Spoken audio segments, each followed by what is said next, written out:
Hello everyone, Tanjiro Gaming coming at y'all with another video, and we are talking Union Arena and the newest set that is coming out to Union Arena here shortly, which is InuYasha, and this is one of the big sets of the year for me.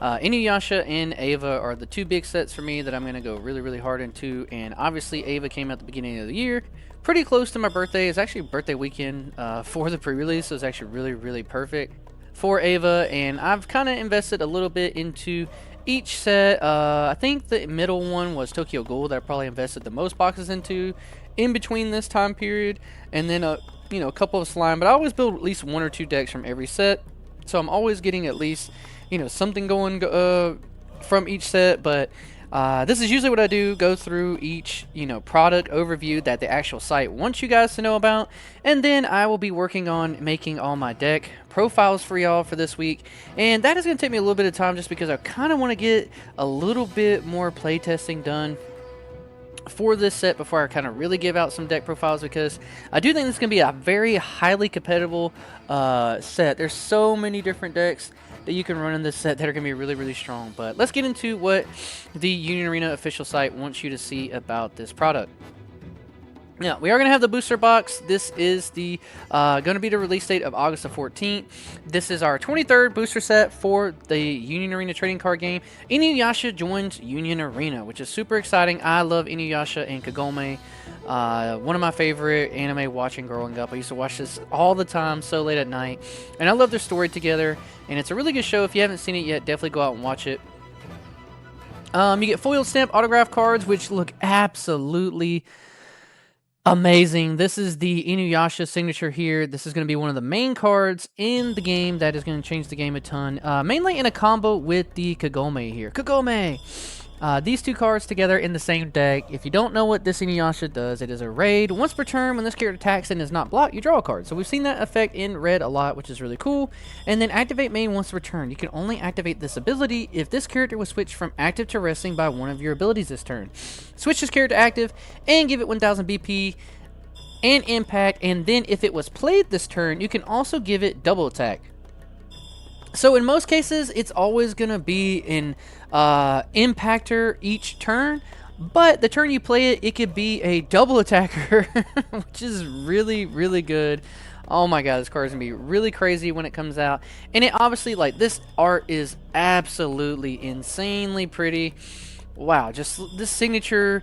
This art is probably on par for me with, I know a lot of people don't like the Rurouni Kenshin decks, Red Kenshin, but that set is my favorite set in terms of art, and this set theme kind of goes pretty closely with that art theme as well, with some traditional Japanese elements and art styles into it. And man, this is really beautiful. But this card pairs up really well with the Kagome here. This is a beautiful, I love the green theme for her, her outfit and everything like that. Man, they went beyond. This is going to be my favorite art set. So man, any of these signatures I wouldn't mind pulling. But when played, play up to one red InuYasha or Kagome card with 3 or less required energy and 1 AP cost from your hand set to resting. Now this is really good for a red aggro. She comes down, you play an InuYasha or Kagome 3 or less from your hand set to resting onto your field. Really good, bringing a body out. And then she also says activate main if on the front line. Once per turn, switch one active InuYasha on your front line to resting. If you do, this character gains this character cannot be blocked by a character at 4000 more BP until the end of the turn, and choose up to one other character in your field and it gains 1000 BP until the end of the turn. So you can make her unblockable by their big 4Ks, and then if you really want to, you can boost this InuYasha up. After you use this effect to switch him to active, or you could just boost someone else up if you need to get another 4K body. A very versatile card, and really awesome to see her getting a time to shine, and that her card is really good. Like, this is a strong card. She is in terms of the show, probably the most important character, at least driving the plot. So I'm glad that they gave her the respect that she deserves, giving her a raid card, not just making her some, generic support piece for InuYasha. Now, they do pair well together because that's when they're the best, is when they're together in the show, and getting the Shikon jewels back. But beautiful art, really strong card, and these two cards together are going to be a part of one of the best decks in the game when this comes out. This deck is going to be absolutely powerful. Both the red decks in this set are going to be really good decks, and I think that the other purple cards in the set are really good too. Now, I do want to touch up on all of the signature arts for this, and wow, this Shipo art is super cute. Love the golden theme. They did a really good job of bringing out the colors that really make these characters iconic, and the golden yellow theme for the Shipo here is really cool. It's a 2 energy, 1 action point, draw, trigger, and life. 2000 BP if you have no cards in your field, reduce required energy by 2, so a fake 0 for the deck. Does kind of suck that this is not an InuYasha named card for the deck, but it makes it a little more generic to run it in both of the red decks, I guess, this way. But really would have loved this to have been an InuYasha or Kagome, but it is a Shipo, and he's a really cool character in the show as well, always bringing in some good themes and humor. Just a really funny character. But when play, look at top card of deck, place it on the top of your deck or into your sideline, so a nice cycle card. Activate main, switch to resting. Sideline this card. Play up to 1 red character other than Shipo with 0 required energy from your sideline set to resting onto your field. So it is not a Kagome or an InuYasha, but it could get you one later, and it's a really good card. It's going to go in all the red decks, and this card is a super rare, so maybe a really expensive one. We've seen these cards, like the purple cards from Chainsawman and the purple cards from Tokyo Ghoul, when they're generic support for the same color, where the decks are going to be some of the strongest decks in the set, and you need to run 4 of them. This will probably be an expensive card, so when you're doing your trading on pre-release weekends and stuff, be aware to not try to trade your playsets of these away. It's going to be a really good card for both decks. Now, the Maroku deck is also a crazy powerful deck. This Maroku is really strong. 5 energy, 1 action point. When played, place any number of event cards from your sideline into your removal area. Choose up to 1 character with 2500 or less BP on your opponent's front line and sideline it. If Sango is paired in the show, no spoilers, I'll try at least not spoil anything, but if Sango's on your field, for each card placed from your sideline into your removal area with this ability, add 500 to the BP range of the character you may choose with this ability. So, it is an event-based deck, but you can also just blanket, do a 25, kill someone, or sideline one of their bodies, or if you have Sango, you can then ramp it up and get a bigger body off the field. So, a really good card. This deck is also going to see a lot of play. It kind of feels a little similar to the bombdevil deck that we just got, but in red and a little bit different aspects. A little bit harder to get this removal and build the deck than probably the bombdevil, so maybe for our metagame here in NA, his particular deck with the Sango may not be as prevalent as the bombdevil, but it's going to be a really good deck regardless. And it looks awesome. They went the gold and the kind of bluish purple on the linings here for this art, which is really cool. It looks beautiful, but I would have liked a little bit more of the purple they got in the background. Still an amazing art. All these signatures are absolutely crazy. And then, of course, the Sango here. She is amazing. This show has a very strong female cast in it. If you want a show that can maybe give you a little bit more out of your female characters, this is the one for you. All these female characters are really good characters.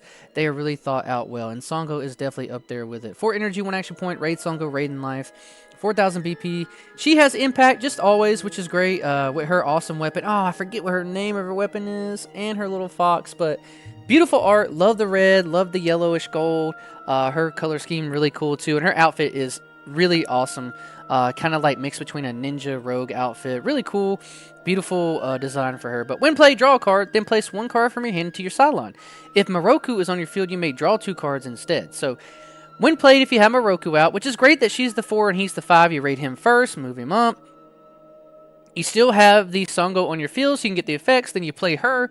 Do this, draw 2, trash 1, hopefully putting the event to your sideline. So a really good deck here. This deck's going to be also really, really, really good. And you guys are going to see me play a lot of this set when it comes out. I'll build all these decks, but the 2 of them are comboed together.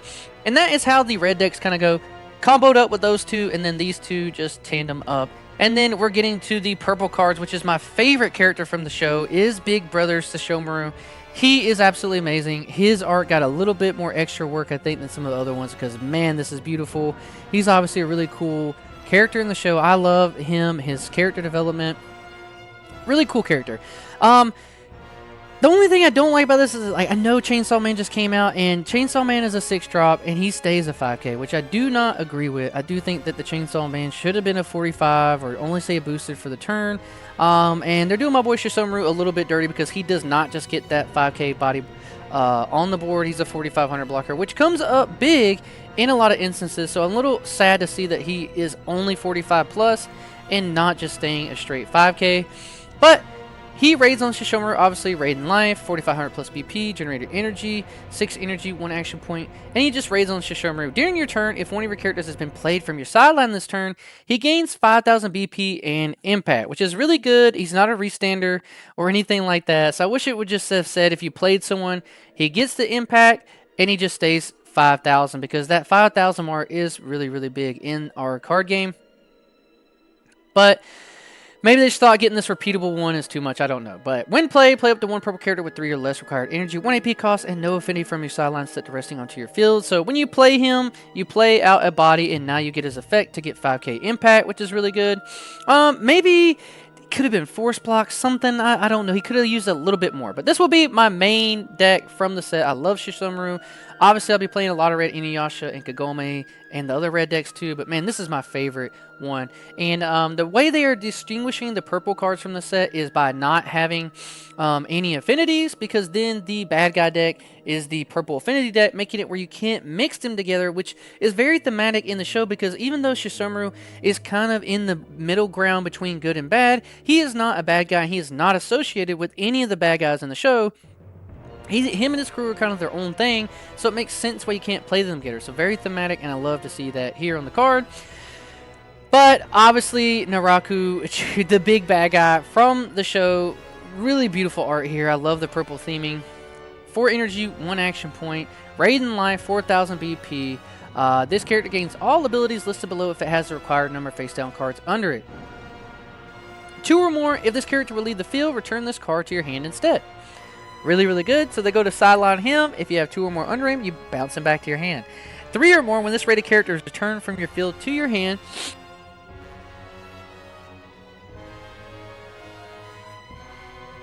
sorry, had to sneeze. If its base card has 2 or less required energy and is now in your sideline, you may play that base card set to resting onto your field. So this is really cool. So this does stat. You don't get just one of it. You gain all the abilities listed. So if you have 3 or more, you get both these effects. So if you have 3 or more, you return him to your hand. Or 2 or more, if you have 3 or more, when it is returned from the field to your hand, if the card underneath it is a 2 or less and is now in your sideline, you may play that base card set to resting onto your field. So they go to special him, you add him to your hand, the other card goes to your sideline, and then you play it back from your sideline, which is really good. But it is resting, so it's not going to be another blocker for you, but you will get any on-play effects of the card and stuff like that. But activate main, once per turn, place 1 Naraku's faction, affinity, or Shikon Jewel Shard from your sideline face down under a Naraku on your field. This is really, really cool. Being able to put those cards from your sideline underneath him is going to be really, really cool. And it says here, rated character's turn for heal is base card has 2 or less. You play the base card set to rest. So yeah, any one of the ones that you took underneath there that are 2 or less, you can do it. And this is very, very thematic, because obviously Naraku is going after the Shikon Jewel Shards, and that is really the whole theme of the show and the journey, is them trying to collect all the shards, put them together, and keeping them from the the hands of the bad guy, which is Naraku. And so it makes sense that he would get these effects based off of finding the Jewel Shards, which is very thematic and very cool. And then they gave Red a lot of love because obviously it's the main characters in the show, and then Kikyo and Kagome are tied together big time, right? Because you got to watch the show, you'll get the themes, but they are together in the same deck. Now this is a pretty generic one that you could run in both decks, but definitely helps out the InuYasha deck a little bit more. This is your 3 energy, 1 action point, double energy generator that is 3,500 plus BP. She has a get trigger in your hand or in life, which is really cool. So you always see this in your games. She has nullify impact herself, which is a little interesting that they gave her nullify impact, but you have to watch the show. Activate main once per turn. You can only activate this ability on the turn this character is played. Switch 1 active InuYasha in frontline to resting. If you do, choose one of the following. Switch this character active, it gains 1,000 BP till end of turn, or choose it 1 character in your opponent's frontline and switch it to resting. Now that is the part I think will be very, very, very good, because now, you can play her down and then switch her to active the turn you play her, and she's a 4K, which is really, really good. But she doesn't have step. If this card had step, I think she'd be even better, because now you can move her back and forth. But maybe that would have been a little too busted. I don't know, but it seems a little clunky. I'd rather her just have step than the nullify impact. But nullify impact is obviously a good keyword in today's metagame. But she does help you trigger your InuYasha because you can play her, switch your InuYasha to resting, and then use his effect. Now to getting back up. Now you get to do your whole shenanigans with the double attacker and impact, or just impact. If you played him on the turn, maybe you can get the double attack now. Or if your opponent has, a 5, 10k body out, anything like that, you get to just switch anything to resting, which is really good too. Could be really impactful just playing her out and then just switching something to resting. Now, you do have to switch your InuYasha. It has to be an active one. You can't just pick a rested InuYasha that you have to switch to tap to resting. But the combos are pretty good with this one. I mean, you can play InuYasha to your front line, play... raid up on him, use her effect, tap him down, use the effect to get him back. Now she's switching something else to resting. Being able to let you really go in for game and is a double energy generator. But I think that she could have been a step and probably been a little bit more impactful. But man, her art is beautiful as well. I love the flower theme that she has going on, and really clear showing you how impactful she is with that bow, because she is a boss with that bow. But these are the signature arts. Going down here, they have, special lineup product. This freaking InuYasha looks insane. Wow, look at these. This art is wild. Really cool art here on the 2-star signature, but this 3-star art is insane. Such an iconic looking card.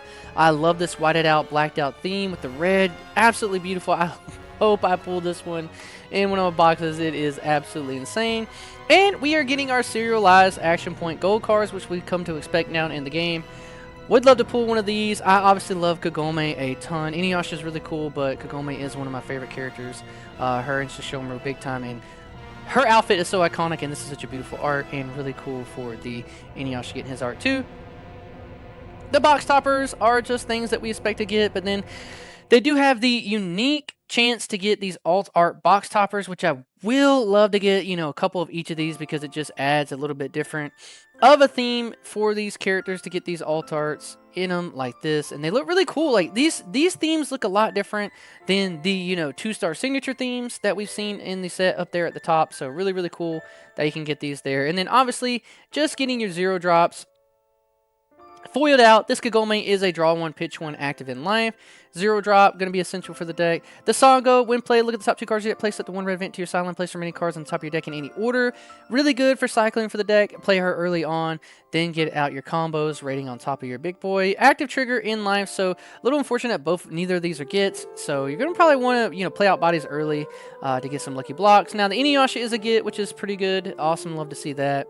The Kagura, I love Kagura in the show. Draw 1, trash 1. Going to be really, really good when played to do this effect, and you're going to be able to cycle it through. And then obviously just a 0 drop Shishomaru get trigger. Really cool. I love Shishomaru.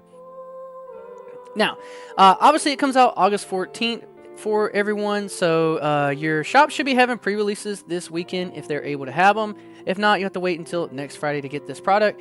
But 14th to 20th is the release event period. So,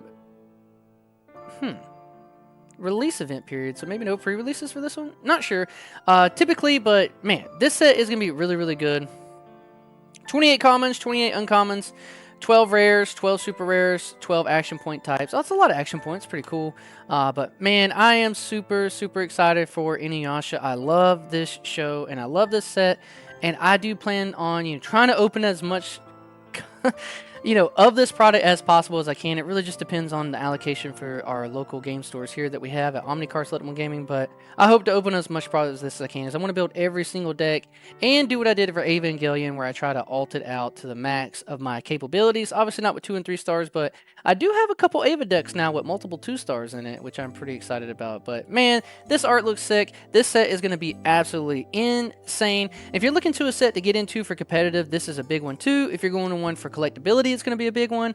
I don't think that this particular IP is as popular maybe with the younger crowd of people who like anime, so I don't think it'll probably be scalped like some of the solo leveling or the Chainsawman and things like that. So you should be able to get your hands on this one a little bit more, and it'll be a great product to build some decks out of. But I appreciate you guys hanging out with me today. I will try to work on getting the deck profile videos made for y'all. I just got to figure out these deck builds and exactly how I want to do them, because I want these deck builds to come out a little bit ready to go on the ground, and not just so like cookie cutter here, play this. Kind of want to give you guys more of my input on it. But I appreciate y'all hanging out with me today. I'll see you on the next one. Please leave the video a like. Don't forget to subscribe to the channel. Peace.